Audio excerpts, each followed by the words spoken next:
Hey guys!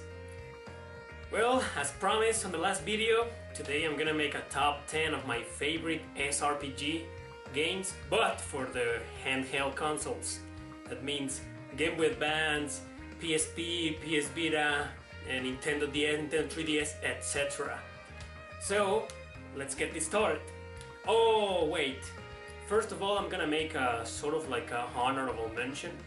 There will be some honorable mentions at the end of this video, but this one gets an explanation from me because I think this game should have been on this list, and the only reason it's not on this list, it's not only because I don't have it on physical, but because it's only Japanese. It never came out of Japan, and that's really pathetic because it's Valkyria Chronicles 3. That is an awesome game. That game should have been like in the first places on my list, but I'm not gonna put it there because it's Japan only, and there are a lot of Japan only games, strategy RPGs over there that never came here. And you know, if I'm going to include a Japanese video game here on this list, might as well put others, right? So this video, like many others that you will see on this channel, are only North American releases or maybe European releases. So no Japan-only releases will ever be on videos like this. But I thought it would be good to make an honorable mention of that game because it's so awesome. Valkyria Chronicles 1 is for the PS3. It came to North America. Valkyria Chronicles 2 for the PSP. It's good, but not that good. That's American, actually. It came to North America too. And the problem is that, you know, Valkyria Chronicles 3 is the best of the three, yeah! In my opinion, it's better than the first one. But okay, to each their own. It's a game, it's a great game, go play it. You can play it with an English patch, download it for the PSP, and just enjoy it. You know, it's really, really good, and it should have been on this list. But okay, so let's get started now with number 10. Number 10 goes to Project Cross Zone 2. Why that game? Yeah, you must be wondering why. I mean, if you know about these games, it's probably because they're so famous, because there are crossovers. There are two for the 3DS, Project Cross Zone 1 and Project Cross Zone 2. And what I wanted to say about these games is that they're awesome. I mean, people see them and then they're like, oh, they're crossovers.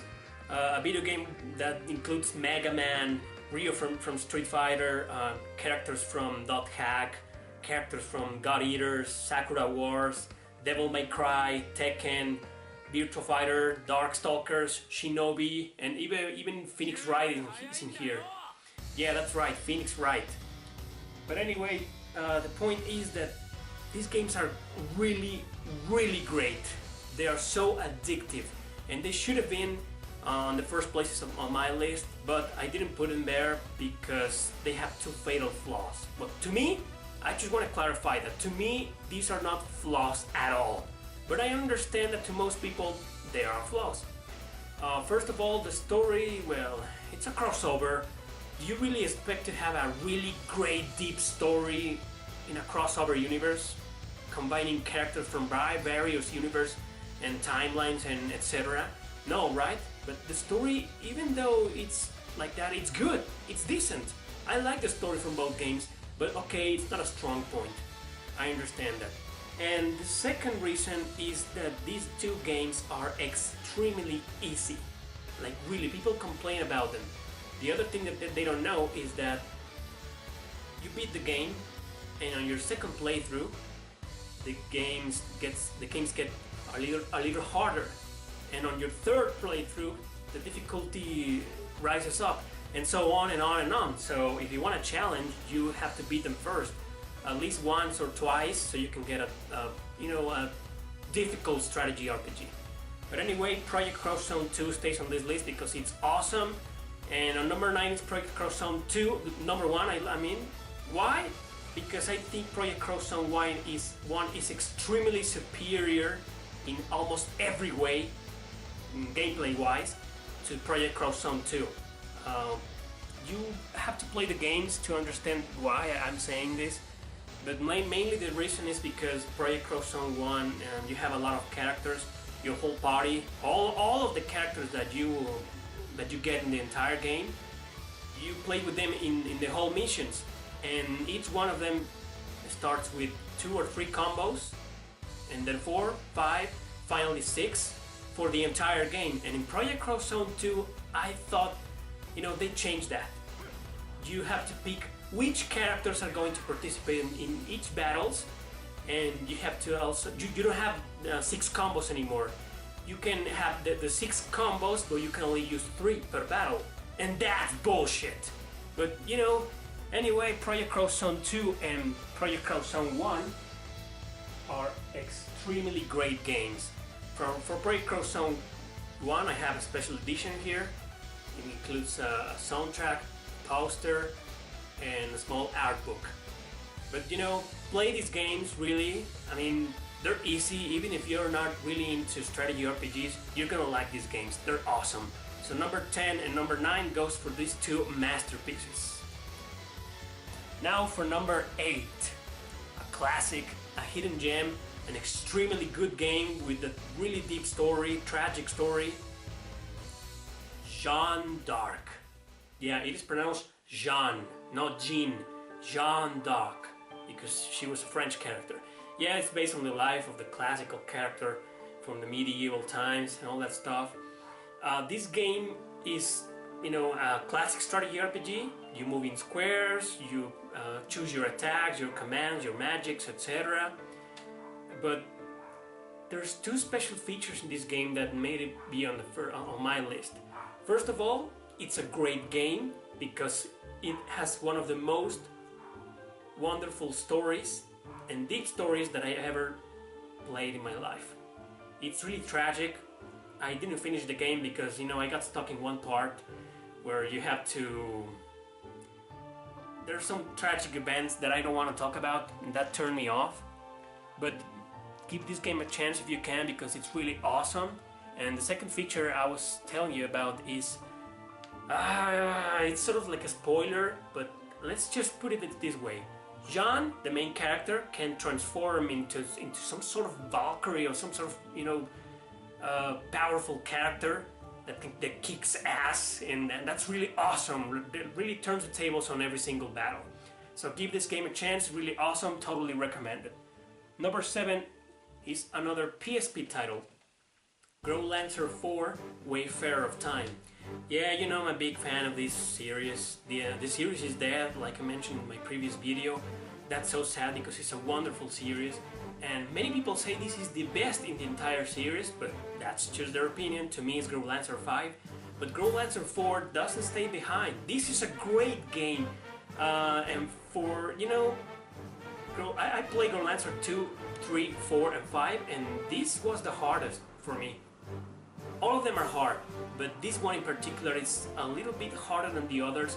I don't know why. Maybe people complain about the first 3 titles of the series and wanted a different challenge, a higher challenge. I don't know the reason, but this game was a little harder for me than the others, but it's still great nonetheless. As you can see right now on the gameplay, it's not your typical strategy RPG. You don't move in squares. It's like a real-time strategy, turn-based action RPG. It has everything. So if you don't want me to get redundant, go watch my previous video on the console strategy RPGs, and you will understand what kind of game this is. Okay, next is number 6, and that goes to Ragnarok Tactics. That's another really awesome game. Do you remember there was an online game called Ragnarok a long time ago? Well, this is sort of like a spin-off of that MMORPG.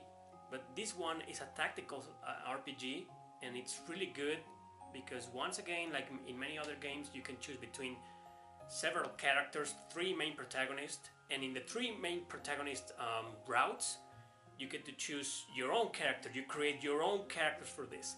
As for the gameplay, it's typical. You go around moving in squares, choosing your own actions and executing them, and the enemy soul does the same.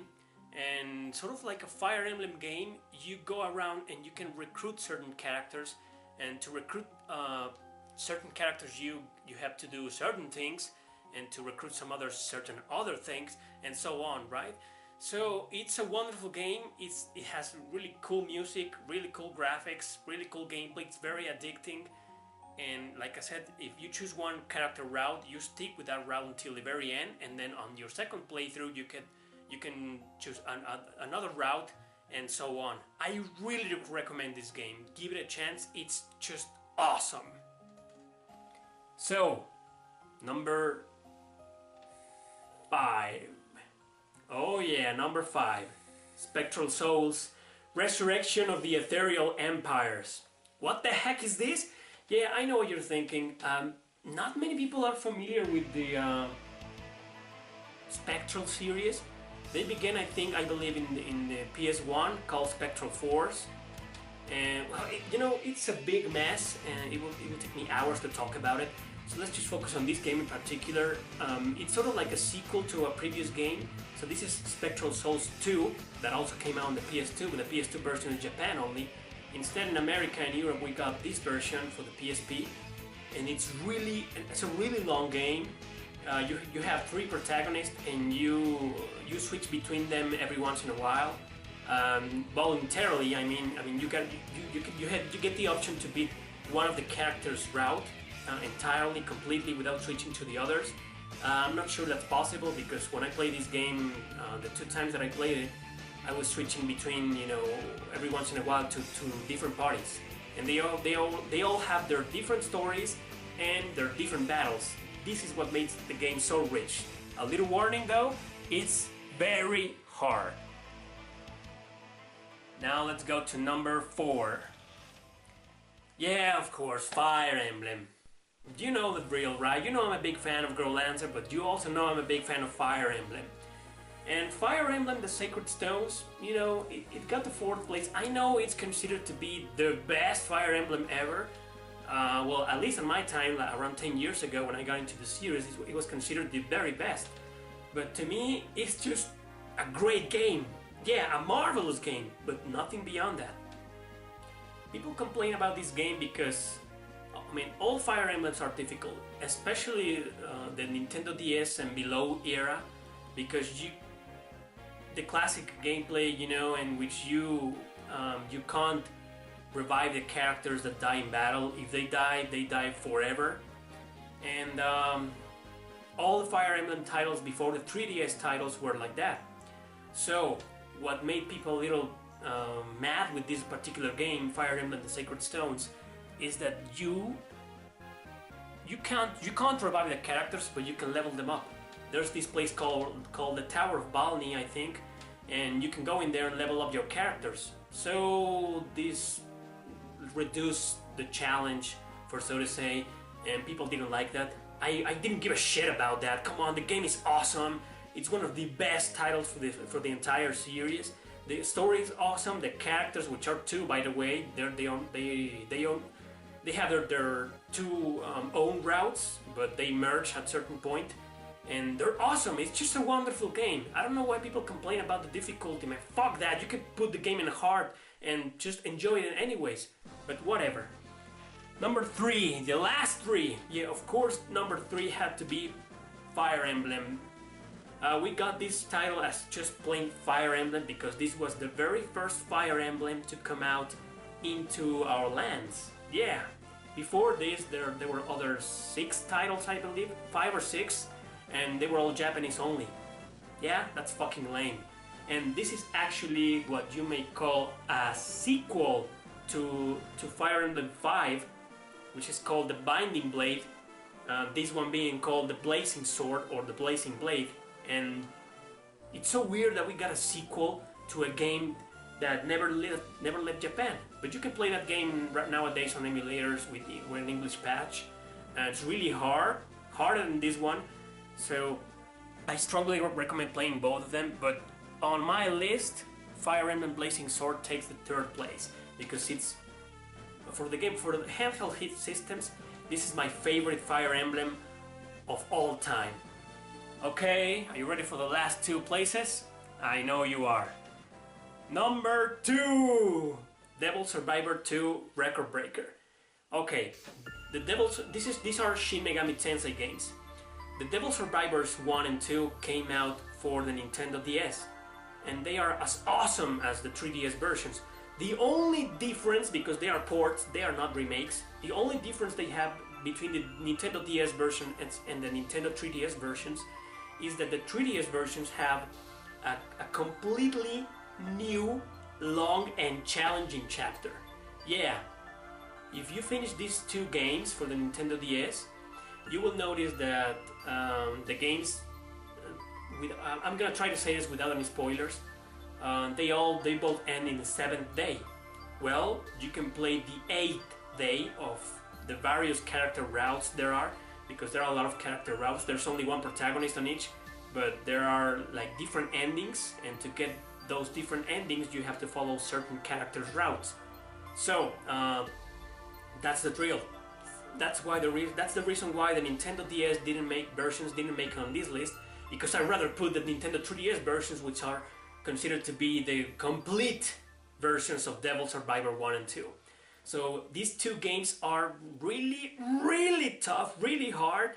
You have to grind every once in a while. You have to use your head constantly on almost every single battle, because they are so dynamic. They're just not the type of games in which the mission objectives are go and kill everyone. Nope. You have to do very different things in each mission, protect certain characters. Those are the worst, actually, the most difficult ones. And you have to do a lot of things in these games. They offer such variety, and these are true role-playing games. What do I mean with that? I mean exactly what I said. A role-playing game is a game in which you choose your own actions, and that affects the story. So these games, depending on what you reply to your teammates, or depending on certain decisions you make in the game, you affect the entire story, the entire outcome, the entire gameplay. Give these games a chance, they're really, really awesome. And of course, on number 1, there had to be the other one, Devil Survivor Overclocked. Okay, just like the Project Crosshunt situation, these games are not too different. They didn't change many things on the gameplays. It's just the same. You buy demons, you fight with your demons, you have your characters, the stories are awesome, the stories are great, the gameplay is great, they're just great. So why is Devil Survivor 1 on the first place instead of number 2? Just because of one particular detail. I think Devil Survivor 1 offers a better story, a more psychological, deep story than the second one. In the second one, they started involving certain topics. I'm not gonna say which topics, so to avoid spoilers. But these topics like turned me a little down. I was like, at some points on the Devil Survivor 2, I was like, really? Really? This? Okay. And Devil Survivor Overclocked didn't make me feel that way. That's why this game is number 1 on my list, and to me it's the very best strategy RPG for a handheld console ever. But that's just my opinion, as you already know. Alright, thanks for watching. I hope you enjoyed this video. Stay put for the honorable mentions that I will put in the end. And thanks again for watching. Take care. See you next time.